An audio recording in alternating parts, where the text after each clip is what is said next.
दुनिया के 8 सबसे अजीब मांस खाने वाले देश। Number 1, Australia. कहने को ये यहाँ का नेशनल एनिमल है, लेकिन ऑस्ट्रेलिया में ये थाली की शान है। यहाँ कंगारू का मांस खुलेआम सुपरमार्केट में बिकता है और लोग इसे बड़े चाव से खाते हैं। कंगारू को वहाँ बहुत ज्यादा संख्या में देखा जाता है, इसलिए इसे हेल्दी प्रोटीन सोर्स और इको फ्रेंडली मीट माना जाता है। कंगारू के मांस को ग्रिल किया जाता है, बारबेक्यू में पकाया जाता है और कई जगहों पर कंगारू बर्गर भी सर्व किए जाते हैं। Number 2, Mexico. मैक्सिको में कुछ जगहों पर लोग शेर, लामा और जंगली सुअर जैसे जानवरों का भी मांस खाते हैं। ये मांस वहाँ खुले बाजारों में आसानी से मिल जाते हैं। इन्हें खास मसालों में मैरिनेट किया जाता है और फिर या तो बारबेक्यू किया जाता है या स्टू की तरह धीमी आंच पर पकाया जाता है।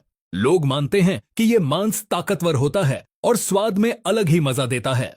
Number 3, Japan. अब चलिए जापान, जहाँ घोड़े का मांस भी बहुत खाया जाता है। इसे बासाशी कहा जाता है और ये आमतौर पर कच्चा खाया जाता है। इसे पतले पतले स्लाइस में काटा जाता है और साथ में दिया जाता है सोया सॉस, अदरक और लहसुन। जापान में इसे बहुत हेल्दी और प्रोटीन भरा फूड माना जाता है। यह वहां के रेस्तरां में एक प्रीमियम डिश है।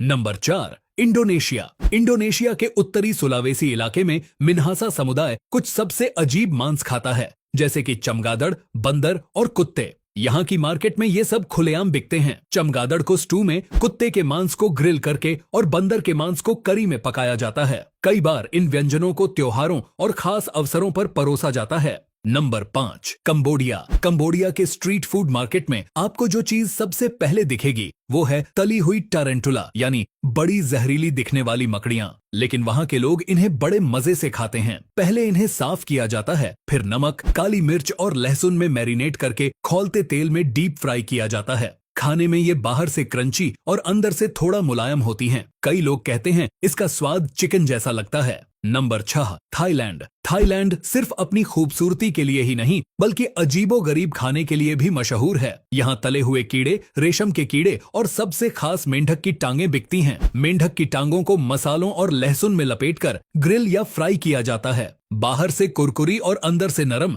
ये डिश थाईलैंड में बहुत ही आम और पसंदीदा है। वहाँ के लोग इसे स्नैक की तरह खाते हैं, जैसे हम पकौड़े। Number 7, France. अब बारी है फ्रांस की, जो फैशन और फाइन डाइनिंग के लिए जाना जाता है। लेकिन यहाँ भी मेंढक की टांगें बहुत लोकप्रिय हैं। इन्हें क्विसेस डे ग्रेनुल कहा जाता है। पहले मेंढक की टांगों को मक्खन, लहसुन और हर्ब्स के साथ पकाया जाता है। यह डिश स्वाद में इतनी नाजुक होती है कि लोग इसे वाइन के साथ एंजॉय करते हैं। फ्रांस में इसे एक लग्जरी फूड माना जाता है। Number 8, Vietnam. वियतनाम के कई गांवों में, खासकर धान के खेतों के पास, चूहों को खाया जाता है। लेकिन ये कोई गटर के चूहे नहीं होते। ये धान खाने वाले साफ सुथरे खेतों के चूहे होते हैं। लोग इन्हें पकड़कर पहले साफ करते हैं, फिर ग्रिल, रोस्ट या स्टू की तरह पकाया जाता है।